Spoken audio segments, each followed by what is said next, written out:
और दोस्तों आशा करता हूँ आप सब अच्छे होंगे और कल होने वाले सीटेट एग्ज़ाम की तैयारी अच्छे से कर रहे होंगे। आज ये वीडियो बहुत ज़्यादा इंपॉर्टेंट है जिसमें हम हिंदी पैडागोजी के मोस्ट इंपॉर्टेंट 30 क्वेश्चंस लेकर आए हैं जो कि सीटेट 2011 से 2024 तक पूछे गए हैं। इसमें हम हिंदी पैडागोजी के लिए कवर करेंगे। तो बिना किसी देर के हुए ये आपके लिए एकदम रिविज़न वीडियो है, आपके लिए आपकी स्ट्रेंथ चेक करने के लिए, रिविज़न करने के लिए बहुत इंपॉर्टेंट रहेगा। तो चलिए बिना किसी देर के हुए वीडियो को शुरू करते हैं। लेकिन वीडियो शुरू करने से पहले अगर आप हमारे चैनल पर नए हैं तो प्लीज़ चैनल को सब्सक्राइब जरूर करें। अभी तक आपने हमारा टेलीग्राम चैनल ज्वाइन नहीं किया तो लिंक डिस्क्रिप्शन में वहां से ज्वाइन कर लीजिए। और अभ्यास लगाने के आप हमारी वेबसाइट abhyasclasses.in को भी ज्वाइन कर सकते हैं या वहां से भी प्रैक्टिस लगा सकते हैं। तो चलिए शुरू करते हैं। पहला प्रश्न है, भाषा सीखने की कौन सी विधि मातृभाषा को मध्यस्थ बनाए बिना दूसरी भाषा को सीखने में सहायक होती है? यानी जब कोई मीडिएटर नहीं है, कोई मध्यस्थ नहीं है, एकदम एक लैंग्वेज से और सीधे बी लैंग्वेज सीखनी है और इसके बीच में कोई भी मीडिएटर नहीं है, तो सीधे क्या होगा, ये डायरेक्ट मेथड कहलाएगा बेटा। क्या कहलाएगा? प्रत्यक्ष विधि, अनुवाद विधि। ठीक है, ट्रांसलेट करना द्विभाषी या प्रत्यक्ष गलत है। क्वेश्चन नंबर 2 देखिए, भाषा शिक्षण में खेल का सर्वाधिक महत्वपूर्ण स्थान है क्योंकि। खेल क्यों स्थान है भाई भाषा शिक्षण में? भाषा शिक्षण को कम श्रम करना पड़ता है, बिल्कुल गलत। कभी भी अगर इस तरीके का सेंटेंस आए तो तुरंत काट देना। खेल भाषा को विस्तार देते हैं, बिल्कुल सही है। ठीक है, खेल में आनंद आता है, ये भी सही है। और खेल में शारीरिक विकास होता है, ये भी सही है। लेकिन चूंकि भाषा शिक्षण की बात हो रही है, भाषा शिक्षण में खेल का योगदान, तो बेटा सही आंसर होगा खेल और भाषा। खेल भाषा को विस्तार देते हैं। दूसरी बात, भाषा शिक्षण की बात हो रही थी तो देखिए इसमें कीवर्ड सिर्फ भाषा है, बाकी किसी में भी कीवर्ड भाषा का प्रयोग नहीं किया गया है, तो सबसे सटीक आंसर दूसरा होगा। ठीक है, क्वेश्चन नंबर 3 देखिए, पाठ के अंत में अभ्यास और गतिविधियों का उद्देश्य नहीं है। ठीक है, जो लास्ट में जो पाठ के दिया जाता है अभ्यास और गतिविधि, उसका क्या उद्देश्य नहीं है? भाषा का विस्तार करना, ये भी उद्देश्य है। सृजनात्मकता का विकास करना, ये भी है। बच्चों को अभिव्यक्ति के अवसर प्रदान करना, ये है। प्रश्नों के उत्तर सरलता से बेटा याद कराना, कंठस्थीकरण कराना, रटवाना, ये तो कभी सही हो ही नहीं सकता और यही पूछा गया है, तो सही आंसर होगा चौथा। क्वेश्चन नंबर 4 देखिए, पठन पाठन के अंत में ऐसे अभ्यास एवं गतिविधियां जो कैसे हों, सरल भाषा वाले हों, बच्चों को स्वयं कुछ करने और सीखने का अवसर प्रदान करें, केवल पाठ से ही संबंधित हों, पाठ पर बिल्कुल आधारित ना हो। तो देखो सही आंसर होगा बच्चों को स्वयं कुछ करने और सीखने का अवसर प्रदान करें। सरल भाषा वाले हों, हाँ हो सकता है, लेकिन सबसे जो सटीक आंसर होता है, सबसे ज़्यादा इंपॉर्टेंट आंसर होता है बेटा, उसे लगाना है। तो सबसे सटीक और अच्छा आंसर होगा ये। केवल आ गया यहाँ पर तो ये वैसे ही गलत होगा। केवल पाठ से संबंधित हो, पाठ पर बिल्कुल ना आधारित हो, तो ये भी बिल्कुल गलत होगा। क्वेश्चन नंबर 5 देखिए, भाषा सीखने में मातृभाषा का व्याघात मतलब इम्पैक्ट या प्रभाव कितना है? तो प्रभाव इसका बेटा पूर्ण रूप से होता है। भाषा सीखने के लिए सबसे जरूरी पहले मदर टंग ही है, मातृभाषा सीखना ही जरूरी है।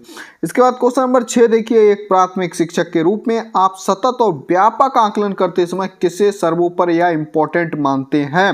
कठिन शब्दों का श्रुतलेख, लिखित प्रश्न पत्र, पाठ से देखकर सुलेख लिखना, बच्चों द्वारा विभिन्न संदर्भों में भाषा प्रयोग की क्षमता। तो सबसे ज़्यादा इंपॉर्टेंट है वो है बच्चों द्वारा विभिन्न संदर्भों में भाषा प्रयोग की शिक्षा है। यानी कि बच्चा अच्छे से भाषा का प्रयोग करना सीख जाए, भाषा से सामाजिक अंतःक्रिया करना सीख जाए, तो सबसे ज़्यादा इंपॉर्टेंट क्वेश्चन आंसर यही होगा। तो सही आंसर होगा चौथा।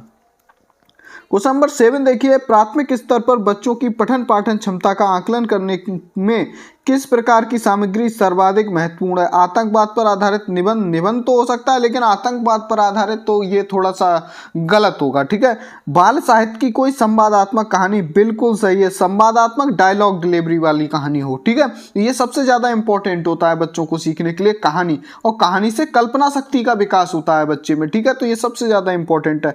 पाठ्य पुस्तक भी और औपचारिक पत्र भी तो इंपॉर्टेंट है, लेकिन बेटा सबसे ज़्यादा सीटेट में वो आंसर लगाते हैं जो सबसे ज्यादा बढ़िया हो। तो सबसे ज्यादा सही आंसर होगा दूसरा। क्वेश्चन नंबर 8 देखिए, भाषा सीखने सिखाने के संदर्भ में गृह कार्य या होमवर्क का क्या उद्देश्य होता है? तो सीखने को विस्तार देना, बिल्कुल सही है। अभिभावकों को प्रसन्न करना, इसका मतलब नहीं होता बच्चों को कार्य में व्यस्त रखना, ये भी नहीं होता। कापियां भरवाना, ये तो सब निगेटिव कीवर्ड्स हैं, ये नहीं होगा। सही आंसर होगा सीखने को विस्तार देना। प्रश्न नंबर 9 देखिए, किसी भी भाषा पर अधिकार प्राप्त करने के लिए सबसे महत्वपूर्ण है। सबसे महत्वपूर्ण क्या है? शब्द के अर्थ को जानना, ये भी इम्पोर्टेंट है। उस भाषा की वाक्य संरचना जानना, ये भी इम्पोर्टेंट है। उस भाषा का आधिकारिक प्रयोग और उस भाषा का व्याकरण जानना। देखो, व्याकरण जानना कहीं भी इतना इम्पोर्टेंट नहीं होता, विशेषकर प्राइमरी लेवल पे तो बिल्कुल भी नहीं। सबसे ज़्यादा भाषा पर चूंकि अधिकार प्राप्त करना है तो उस भाषा का अधिक प्रयोग सबसे अधिक से अधिक उसका प्रयोग किया जाए, ये सबसे ज़्यादा जरूरी है। क्योंकि जितना वो अपनी भाषा का अधिक से अधिक प्रयोग करेंगे उस पर उतनी उनकी पकड़ मजबूत होगी, अच्छे से उसे समझ पाएंगे, सीख पाएंगे।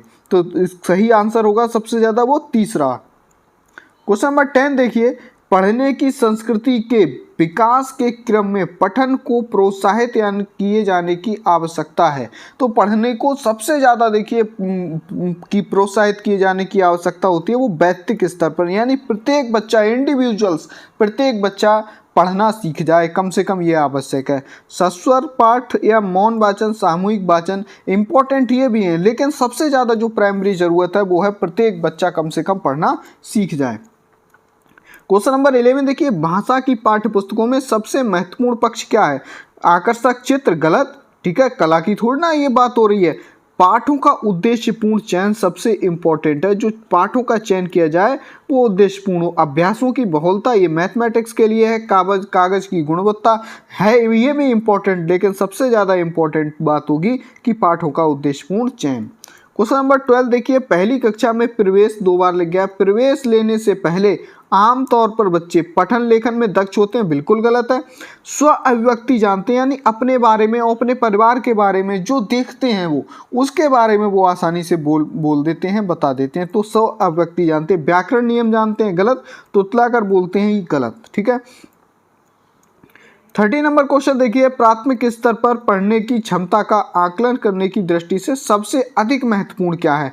ठीक है, प्राइमरी लेवल पर अगर आपको पढ़ने की क्षमता का आकलन करना है तो सबसे ज़्यादा ब्राह्म चिन्ह का ज्ञान, गलत, ठीक है। ये थोड़ा जब बड़ा हो जाएगा, पढ़ने लगेगा, तो ये व्याकरण सीखेगा। पढ़ने में प्रवाह, ये भी गलत है। पढ़ने में प्रवाह हो या ना हो, लेकिन सबसे ज़्यादा इम्पोर्टेंट क्या है पढ़ने की क्षमता का आकलन, ठीक है।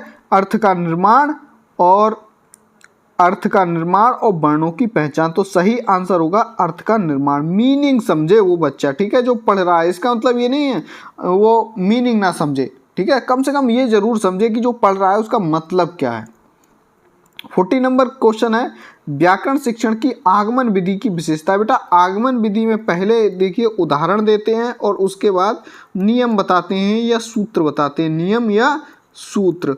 तो पहले उदाहरण और फिर सूत्र। और दूसरी विधि होती है निगमन विधि।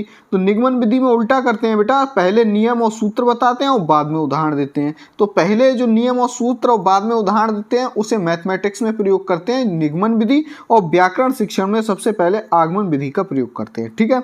तो सही आंसर होगा बेटा पहले उदाहरण प्रस्तुत करना। मनोरंजक गतिविधियां, विश्लेषण, नियम बताना, गलत है। पहले नियम बताना होगा निगमनात्मक, ठीक है, निगमन विधि। 50 नंबर क्वेश्चन है, प्राथमिक स्तर पर बच्चों की भाषाई क्षमताओं का विकास करने का अर्थ है। भाषिक संरचनाओं पर अधिकार, भाषा प्रयोग की कुशलता पर अधिकार, भाषा अनुकरण की कुशलता। प्राथमिक स्तर पर सबसे ज़्यादा जरूरी होता है भाषा अनुकरण की, यानी कि आप जो भाषा जो बता रहे हैं या जो बोल रहे हैं उसका बच्चा अनुकरण करे, ठीक है, नकल करे, और उसकी नकल से ही बच्चा क्या सीखेगा, सीख जाएगा, भाषा सीख जाएगा। भाषा नियमों और व्याकरण की कोई ज़रूरत नहीं होती पहले प्राइमरी लेवल पे, ठीक है, सिर्फ होता है भाषा सीखे बच्चा कैसे भी। तो सही आंसर होगा तीसरा।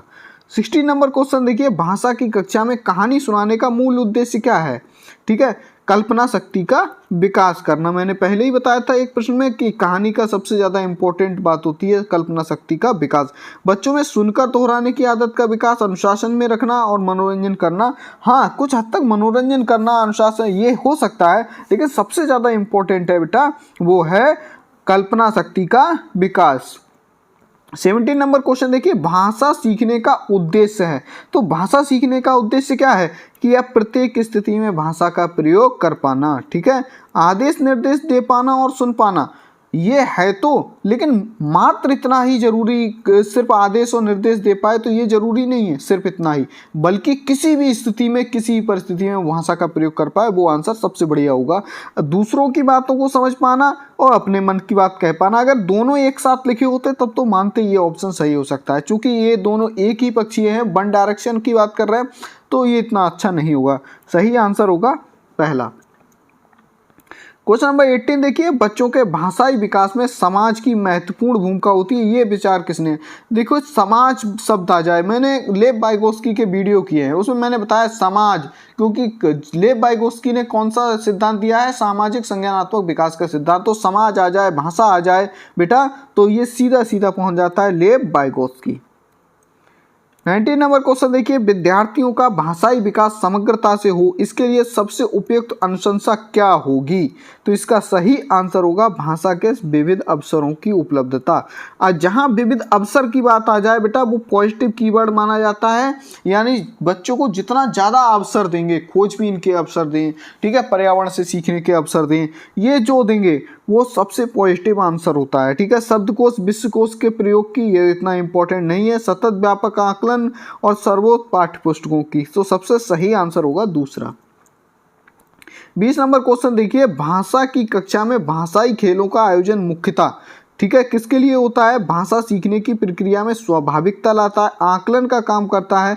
तो भाषाई खेल आकलन का काम भी नहीं करते, प्रक्रिया में स्वाभाविकता तो ला सकता है, लेकिन वह रोचकता और जोश भी लाता है, ये भी सही है। अध्यापक कोई काम को सरल बनाता है, ये तो कभी भी स्टेटमेंट सही नहीं होगा, ठीक है, याद रख लीजिए। ठीक है, यस, अध्यापक के श्रम को बचाता है या अध्यापक के काम को सरल बनाता है, कभी भी नहीं सही होगा। तो इसका सबसे सटीक आंसर होगा वह रोचकता और जोश को लाता है। ठीक है, क्वेश्चन नंबर 21 देखिए, भाषा का अस्तित्व एवं विकास के किसके बाहर नहीं हो सकता। भाई इसका सही आंसर है समाज। ठीक है, समाज में ये परिवार भी आ जाता है, विद्यालय भी आ जाता है। तो समाज के बिना, क्योंकि मनुष्य एक सामाजिक प्राणी है, तो समाज के बिना तो भाषा का अस्तित्व ही नहीं है। ठीक है, क्वेश्चन नंबर 22 देखिए कि अपने विद्यार्थियों की भाषा संबंधी क्रमिक विकास का आकलन करने के लिए आपकी निर्भरता मुख्य रूप से किस पर है। किस पर है, मौखिक कार्य कराने पर इतनी नहीं है। देखिए, गृह कार्य की उत्तर पुस्तिकाओं के अवलोकन पर, सिर्फ होमवर्क के अवलोकन पर नहीं है, कक्षा कार्य के अवलोकन पर भी नहीं है, CW SW, ठीक है, ये तो बहुत छोटी बातें हैं। मौखिक कार्य पर भी नहीं है, सबसे ज़्यादा है पोर्टफोलियो के अवलोकन पर। बच्चे का पोर्टफोलियो का मतलब होता है शुरू से एंड तक उसकी प्रोग्रेस, उसके बारे में सामाजिक आर्थिक सभी पृष्ठभूमियों की जानकारी। ठीक है, 23 देखिए कि भाषा शिक्षण के संदर्भ में बाल साहित्य का क्या उद्देश्य है। ठीक है, बच्चों को जीवन कौशल सिखाना, बच्चों को भाषा के नियमों की जानकारी देना, बच्चों को उत्साही पाठक बनने के लिए प्रोत्साहित करना, बच्चों को साहित्यिक विधाओं से परिचित कराना गलत है, ये तो हायर स्टडी की बात है। ठीक है, बस भाषा के नियम फिर वही हो गया, व्याकरण भी गलत, जीवन कौशल भाषा से ये भी इंपॉर्टेंट नहीं है। सबसे ज़्यादा क्या हो गया, बच्चों को उत्साही पाठक बनने के लिए प्रोत्साहित करना। क्वेश्चन नंबर 24 देखिए कि बच्चों को कहानी सुनाने की उपयोगिता क्या सिद्ध होती है। कहानी कहने के तरीके द्वारा, कहानी में गुथे हुए नैतिक मूल्यों के आधार पर, कहानी से मिलने वाली ज्ञान विज्ञान की जानकारी, कहानी से मिलने वाली सीख द्वारा। नैतिक मूल्य भी सही है, लेकिन चूंकि सबसे लास्ट में कहानी के क्या आती है, सीख। भाई कहानी के अंत में क्या मिलती है, सीख। ठीक है, तो सही आंसर होगा कहानी से मिलने वाली सीख द्वारा। 25 देखिए, प्राथमिक स्तर पर भाषा का आकलन करने में सर्वाधिक सहायक क्या है। ठीक है, सर्वाधिक प्राथमिक भाषा का आकलन करने, पोर्टफोलियो, नाटक का मंचन, वीडियोग्राफी, लिखित परीक्षा। तो भाषा का आकलन करने के लिए प्राथमिक स्तर पर सबसे ज़्यादा इंपॉर्टेंट है पोर्टफोलियो। 26 देखिए कि यदि तुम्हें डलिया भरकर आम दे दिए जाए तो तुम क्या करोगी। इस प्रश्न का मुख्य उद्देश्य क्या है, मतलब अगर ये प्रश्न किसी से बच्चे से पूछा जाए तो ये प्रश्न पूछने का उद्देश्य क्या है।